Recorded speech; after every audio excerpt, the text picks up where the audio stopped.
एक ईमानदार आदमी जिसकी वजह से लोग बर्बाद होने लगे। एक समय की बात है, धर्मपुर नाम का एक समृद्ध नगर था। वहाँ के लोग व्यापार में निपुण थे, खेत हरे भरे थे और जीवन शांतिपूर्ण था। इस नगर में एक व्यक्ति रहता था, उसका नाम था सत्यदास। सत्यदास अपने नाम की तरह ही पूरी तरह ईमानदार था। वह ऐसा आदमी था जो कभी झूठ नहीं बोलता, किसी की गलती छिपाता नहीं, सच चाहे जितना कड़वा हो कह देता। नगर के लोग पहले उसकी बहुत प्रशंसा करते थे। ऐसा आदमी इस युग में दुर्लभ है। सत्यदास जैसा इंसान हर शहर में होना चाहिए।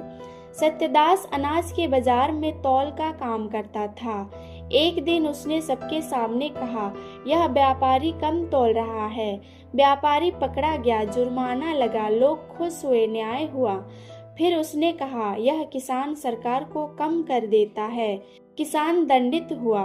धीरे धीरे सत्यदास हर जगह सच बोलने लगा, घर में, बाजार में, पंचायत में और मंदिर के सामने भी।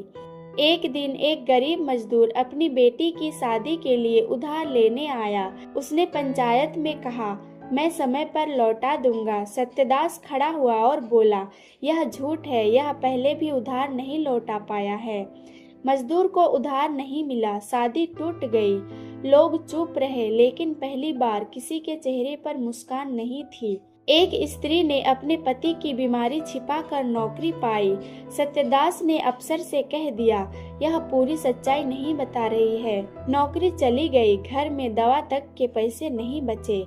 एक दोस्त ने दोस्त के बारे में कहा, यह मुझसे जलता है। सत्यदास बोला, हाँ यह सच है। दोस्ती टूट गई।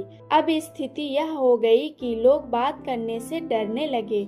कोई सलाह नहीं मांगता, कोई गलती स्वीकार नहीं करता, क्योंकि सब जानते थे सत्यदास वहाँ होगा तो सच बाहर आ जाएगा। लोग कहने लगे, सच जरूरी है पर हर जगह नहीं। धीरे धीरे धर्मपुर में व्यापार घटने लगा, लोग बाहर जाने लगे, घरों में कलह बढ़ गया। राजा ने सभा बुलाई। राजा ने पूछा, यह सब क्यों हो रहा है? एक बुजुर्ग बोला, महाराज, यहाँ कोई झूठ नहीं बचा, लेकिन करुणा भी नहीं बची। राजा ने सत्यदास को बुलाया। राजा ने कहा, तुमने कभी झूठ बोला? सत्यदास बोला, नहीं महाराज। राजा ने पूछा, क्या तुमने कभी सोचा कि सच कब, कहाँ और कैसे बोला जाए? सत्यदास चुप हो गया। राजा बोले, सच अगर बिना समझ के बोला जाए तो वह तलवार बन जाता है। राजा ने घोषणा की, सच बोलना पुण्य है, लेकिन बिना दया के सच बोलना पाप बन सकता है।